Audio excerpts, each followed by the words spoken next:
Haleluya, puji Tuhan. Selamat pagi Bapak Saudara yang diberkati Tuhan.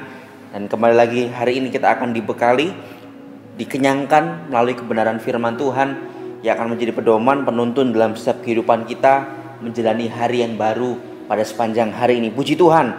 Hari ini saya memberikan judul renungan firman Tuhan adalah cara pandang saat ditendang. Cara pandang saat ditendang. Seberapa banyak orang, artinya begini saudara, cara pandang saat ditendang. Saat ditendang itu artinya saat kita disakiti, saat kita mungkin dikecewakan, saat mungkin orang lain bersikap hal yang tidak menyenangkan di dalam setiap kehidupan kita. Dan bagaimana cara pandang yang seharusnya? Tidak jarang saudara bahwa ketika ada orang yang menyakiti kita, ketika ada orang yang mungkin mengecewakan kita, ketika ada orang yang mungkin berbuat sesuatu hal yang kurang menyenangkan, maka cara pandang kita seringkali cara pandang yang salah. Nah, tanpa sadar, cara pandang yang salah itu membuat respon yang kita ambil, respon yang kita berikan itu juga ikut-ikut salah. Maka dari itu mari kita luruskan pandangan kita sesuai dengan firman Tuhan. Kita mau belajar dari satu tokoh, bagaimana ketika dia ditendang, dia punya cara pandang yang benar. Jadi cara pandang saat ditendang itu seharusnya seperti apa? Kita mau kupas itu lebih dalam. Meskipun seberapa banyak orang-orang dunia di luar sana, itu ketika mereka disakiti, dikecewakan, mereka ditendang, mereka ditipu, mereka dihianati, mereka dihina, mereka difitnah, mereka dicemooh, mereka disebarkan informasi yang negatif tentang dirinya. Dan kemudian itu membuat tanpa sadar seringkali kemudian kita kecewa, kita mundur, kita marah, kita dendam, kita pahit, kita menuntut pembalasan dan sebagainya. Dan respon-respon yang cenderung sebenarnya itu lebih tidak sesuai dengan apa yang firman Tuhan mau. Nah, kita mau belajar dari satu tokoh saudara, tokoh yang sangat terkenal. Kita baca di dalam Keluaran pasal 50 ayat 19 sampai 21. Sebenarnya lebih baik kita baca satu pasal, tetapi karena keterbatasan waktu kita baca saja ayat 19 sampai 21. Keluaran 50 ayat 19 sampai 21 saya bacakan untuk kita semua. Mulai. Tetapi Yusuf berkata kepada mereka, "Janganlah takut, sebab aku inikah pengganti Allah." Ayat 20. "Memang kamu telah mereka-rekakan yang jahat terhadap aku, tetapi Allah telah mereka-rekakannya untuk kebaikan, dengan maksud melakukan seperti yang terjadi sekarang ini, yakni memelihara hidup suatu bangsa yang besar.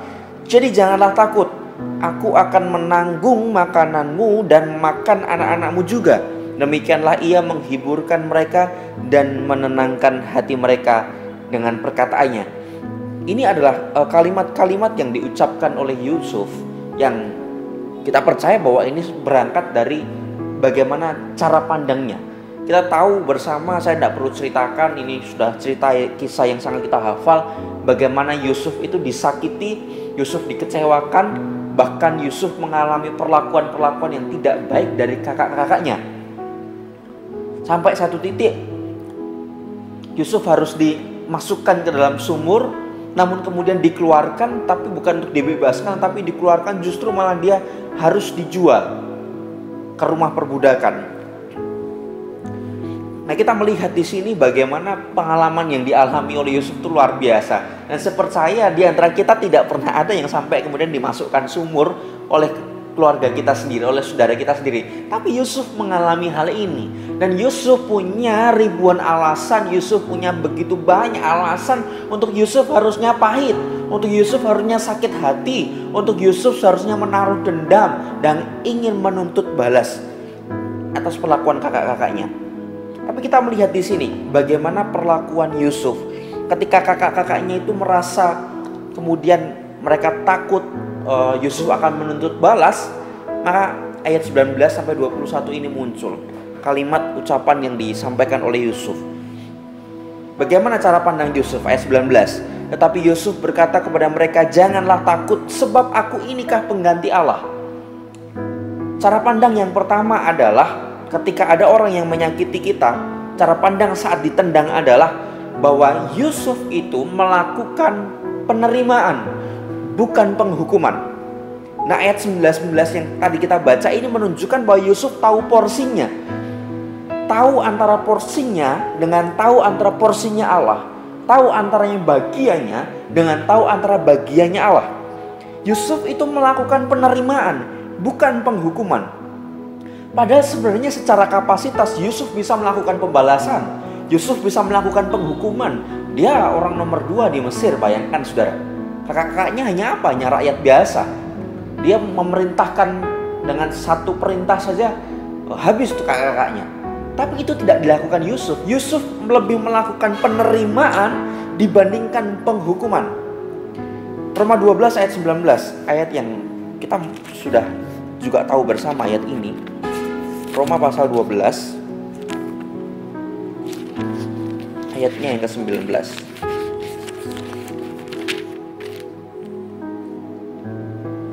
Di sana dikatakan, saudara-saudaraku yang kekasih, janganlah kamu sendiri menuntut pembalasan, tetapi berilah tempat kepada murka Allah, sebab ada tertulis, pembalasan itu adalah hakku, akulah yang akan menuntut pembalasan.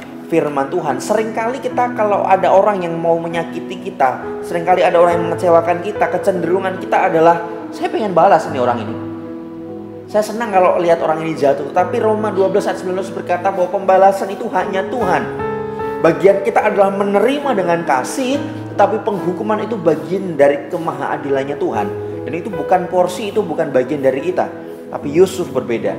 Yusuf itu melakukan penerimaan dan bukan penghukuman. Meskipun Yusuf bisa melakukan hal itu, tapi seringkali mungkin kita tidak balas, saudara.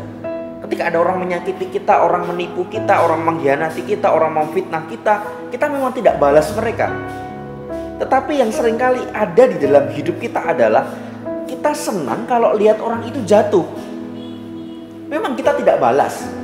Pukul balas pukul, tipu balas tipu, fitnah balas fitnah. Memang kita tidak lakukan itu, saudara. Tapi seringkali tanpa sadar ada pembalasan terselubung yang kita lakukan.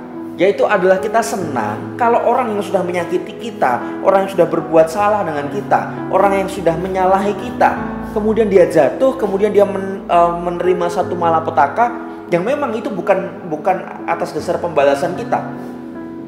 Tetapi kita senang melihat orang lain jatuh, senang melihat orang yang kita musuhi, orang yang mungkin menyakiti hati kita itu jatuh. Betapa senangnya kita. Hati-hati dengan mudah melabeli orang, saudara. Sehingga kita jatuh kepada satu tindakan, kita bukan membenci dosanya, bukan membenci kesalahannya, tetapi membenci orangnya. Sampai mati kita melabeli orang itu, ya sudah, kalau dia tukang tipu ya tukang tipu terus. Kalau dia tukang fitnah ya dia tukang fitnah terus. Kalau dia tukang menjelek-jelekan orang lain ya dia seperti itu terus. Nah, seringkali kita mudah sekali melabeli orang. Yang pertama, cara pandang yang sesungguhnya adalah, yang seharusnya adalah kita harus punya penerimaan, bukannya penghukuman atau pembalasan. Ayat 20, respon yang kedua, cara pandang yang kedua. Memang kamu telah mereka-rekakan yang jahat terhadap aku, tetapi Allah telah mereka-rekakannya untuk kebaikan dengan maksud melakukan seperti yang terjadi sekarang ini, yakni memelihara hidup suatu bangsa yang besar. Yusuf memandang rencana Allah di balik semua rasa sakit yang dia alami. Ini cara pandang yang benar. Seringkali kita hanya memandang rasa sakit, rasa kecewa, rasa luka, rasa pahit yang kita alami karena kekecewaan, karena perlakuan orang lain terhadap kita. Tetapi beda dengan Yusuf.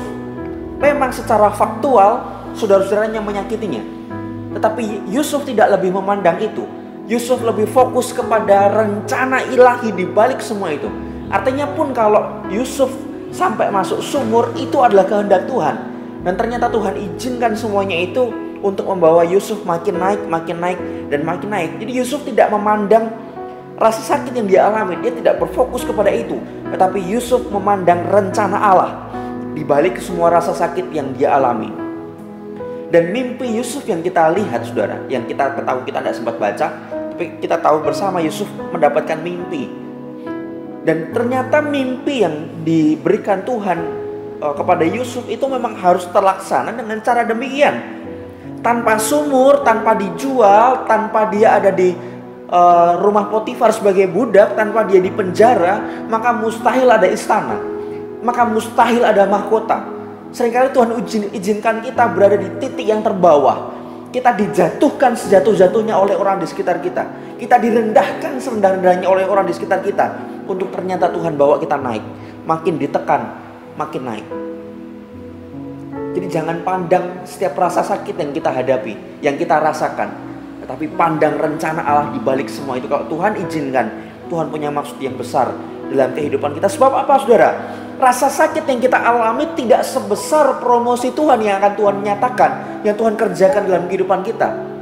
Rasa sakitnya luar biasa, saudara. Kita mungkin nangis 1 hari, 2 hari, 1 minggu, 1 bulan. Kita nangis karena rasa sakit yang kita alami. Tetapi itu tidak sebanding dengan promosi, tidak sebanding dengan apa yang akan Tuhan kerjakan di depan sana. Dan Yusuf katakan, ternyata tujuan Allah itu adalah untuk memelihara bangsa yang besar. Itu bukan untuk kepentingan Yusuf sendiri, tetapi untuk kepentingan orang lain. Jangan-jangan Tuhan izinkan kita punya rasa sakit untuk kita tahu bagaimana cara mengobati orang lain yang suatu saat akan datang kepada kita. Jadi jangan fokus dan jangan mudah kita dikalahkan dengan setiap rasa sakit dan kekecewaan yang kita hadapi. Yusuf tidak hanya melihat luka yang disebabkan oleh tangan yang kelihatan, tetapi Yusuf melihat suka, bahkan mahkota yang dikerjakan oleh tangan yang tidak kelihatan.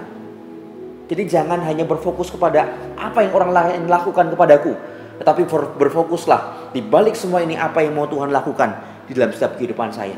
Maka cara pandang kita, kemudian respon kita akan menentukan kita memiliki respon yang benar.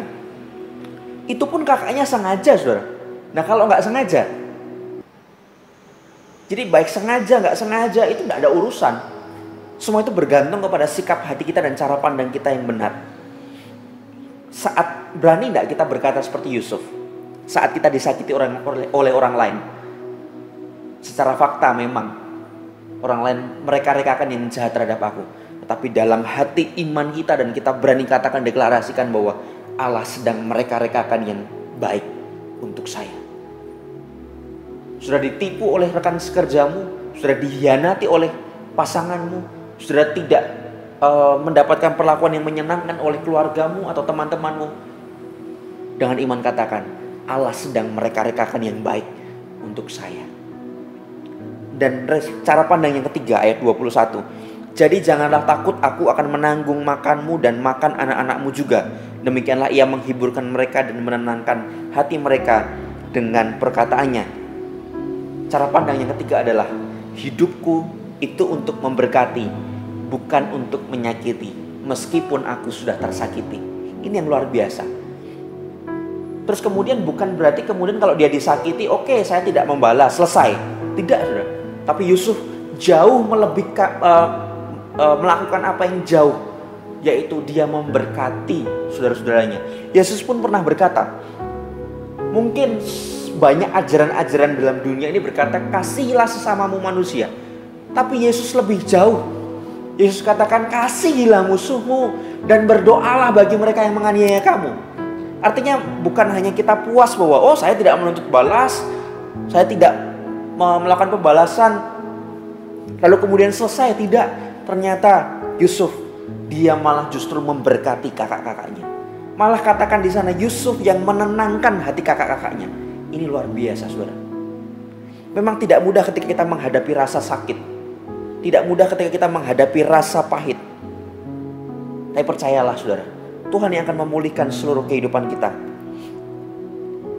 Efesus 4 ayat 31 sampai 32 kita tidak sempat baca, tapi saudara bisa baca itu di rumah. Di sana dikatakan bahwa buanglah segala geram, amarah, kepahitan, dendam dan sebagainya, itu dibuang. Nah, kenapa kok Rasul Paulus mengingatkan bahwa itu semua harus dibuang? Yang dibuang itu adalah sampah. Maka segala kepahitan, dendam, kekecewaan, amarah, rasa pahit dan sebagainya, itu adalah sampah. Dan kalau sampah tidak dibuang, maka itu akan menggerogoti diri kita. Maka dari itu, hari ini saudara, pesan firman Tuhan, kalau ada hal-hal yang sedang ada sampah dalam diri kita, ada rasa amarah, kepahitan, buang semuanya itu. Dan Tuhan akan memulihkan seluruh kehidupan kita.